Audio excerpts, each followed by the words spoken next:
what's up everybody? Brent for Brenspeed. Thanks so much for watching Brenspeed TV. 2017 GT350, my all-time favorite Mustang, Avalanche Gray. My new all-time favorite color. Never really had this color in here. I absolutely love it. But this video is going to be a little bit different today. Of course, we're going to watch a dyno pull. You're going to see what this thing made. And it made a lot of power on the stock setup we did with the Whipple stock exhaust. It came out really good. I want to talk to you all about those numbers here at the end of this video when we go look at the dyno graph. But hey, you know, please subscribe and notify to stay up to date. I have Doug with me. Let's go down and check out the engine compartment.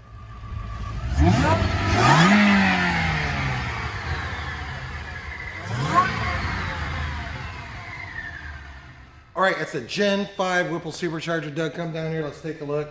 So what comes in this package? You get the Gen 5 Whipple, upgraded fuel injectors, you get the new Whipple air induction system.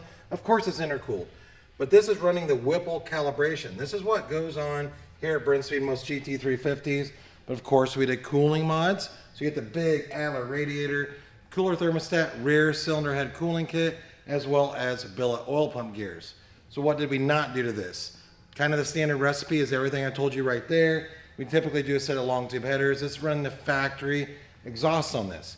So you got the cooling mods, the Whipple, and the car laid down sick power.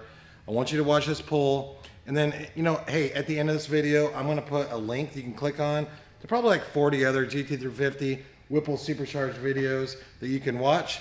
But check out this pull.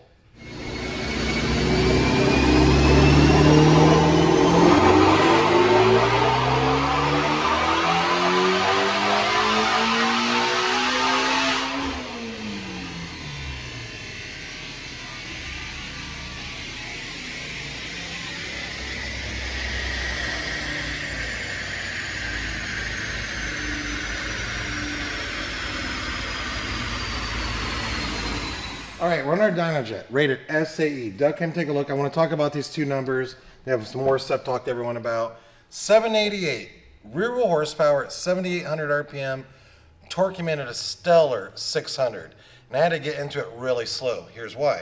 We were spinning. Prior pull, see a 784, torque came in at 534. Doug, if you can show this graph, I'd like to talk to everyone about it a little bit. It says swoop right here. That blue swoop means your tires are spinning. All right, so I could tell you when you're making a pull, tires are spinning, and then down here, torque does the same thing. You go low, and then the tires grab, and everything comes up equal. But then I get into a lot slower, let the tires grab, and then the numbers came out awesome. This is an absolute sick kit if you have a GT350. One, if you have a sick car like this.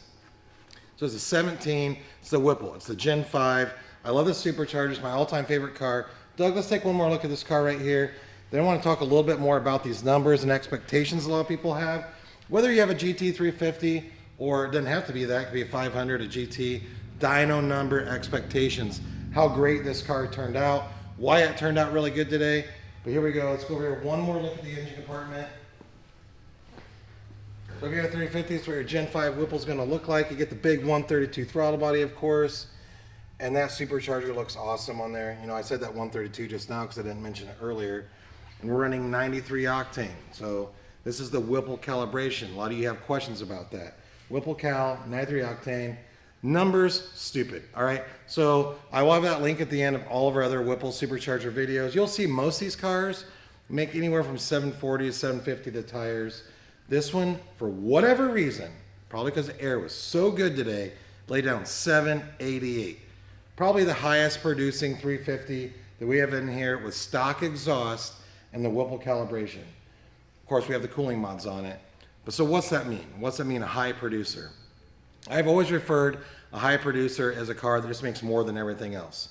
So a lot of you like, whether you have a GT5 or just a GT500 or a 350, to go find that highest horsepower video and think that's gonna be you. So you're watching this right now, you're like, man, I can put that on and I can make 788. It doesn't always work that way. So I wanted to show you this, how that car made really good power. I want you to watch those other 50 videos and see how they made 750, but don't be the guy or girl out there that goes and picks the highest video and think that's gonna be you. You gotta be realistic. So if you're gonna go buy a used car, maybe you wanna buy a used Mustang. There's 10 of them out there. 9 are 30,000 and one's 35.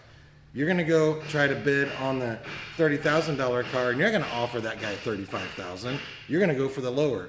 So in reverse of that, when you're trying to build a car and make a dyno number, don't go find the one high video out there that makes a stupid amount of power, because there's a lot of reasons that can happen. Find the average. So that's my advice for you today. Thanks so much for watching Brenspeed TV. Details in the description. You can just click on that. See a lot more about all these parts I just showed you right here, as well as subscribe and notify us up to date. And what's it cost to build my Mustang? Email quote@brenspeed.com. Thanks for watching.